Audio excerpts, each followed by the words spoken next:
look at the separating funnel as a separation process in this video. It is used to separate immiscible liquids. What are immiscible liquids? They are liquids that don't mix together.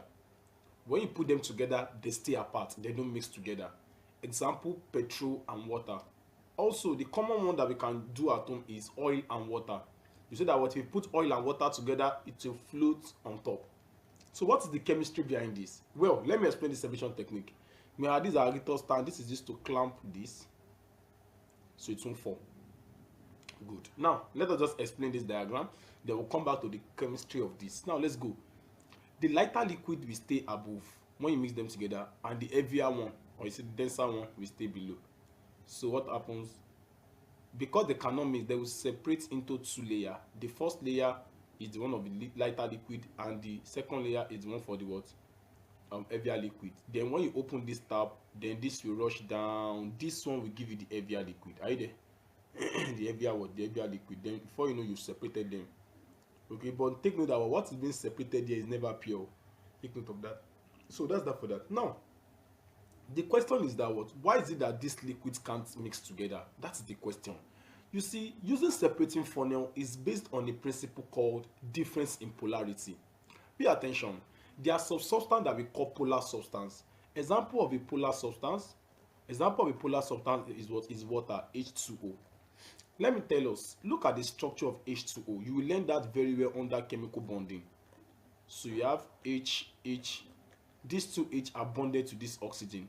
This oxygen that you are seeing here is having a partial negative charge, while this is having partial positive charge. This is also having partial positive charge. You see, these positive and negative ends that you can see in water here is what we refer to as the polarity. It has the positive end and also the positive end. So there is one rule. The rule states that a like substance mixed with a like substance. That is, a polar substance we want to mix with a polar substance. While a non-polar substance we always want to mix with a non-polar substance. So look at this now. Water is polar, but a substance like oil, substance like petrol, substance like kerosene, substance like turpentine, are you there? All these substances are what? They are non-polar liquids. Altogether, they are non-polar. So if you mix what is polar with non-polar substance, if you mix these two together, if you mix polar and non-polar together, what happens? They will not mix, they will stay apart because of the rule that states that like dissolve like. Are you there? What is the same, we always want to follow what is the same, just like magnets. Exactly. A magnet will attract to what is magnetic or another magnet. But if I bring magnet and plastic together, they will always stay apart. Exactly. So polar, we always mix with polar. Non-polar, we always mix with non-polar. So using separating funnel, the principle is based on the principle called differences in polarity. Okay. So if the substance have difference in polarity, that is a polar and a non-polar substance, then you can now what? You can now separate them using separating what? Funnel. Are you there? So that's that for that. Okay, now let's look at fractional distillation. It's used to separate a mixture of liquids with close boiling point. Remember when we explained distillation, that was used to separate liquid with far difference in boiling point. But when the boiling points are now very close to each other, distillation can't do that. It won't be efficient. It is never possible. But fractional distillation can do that. Now you see, the setup for distillation and fractional distillation is the same, but fractional distillation have just one thing that is not in distillation.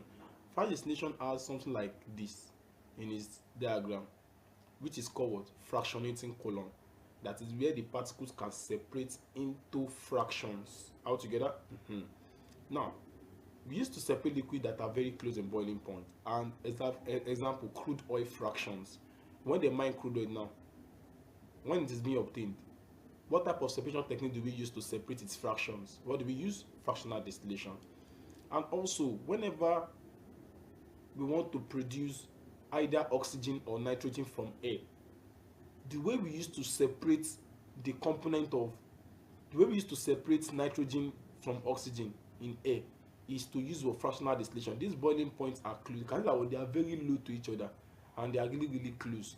Now, which one we leave first during fractional distillation is the one with smaller boiling point, like this now.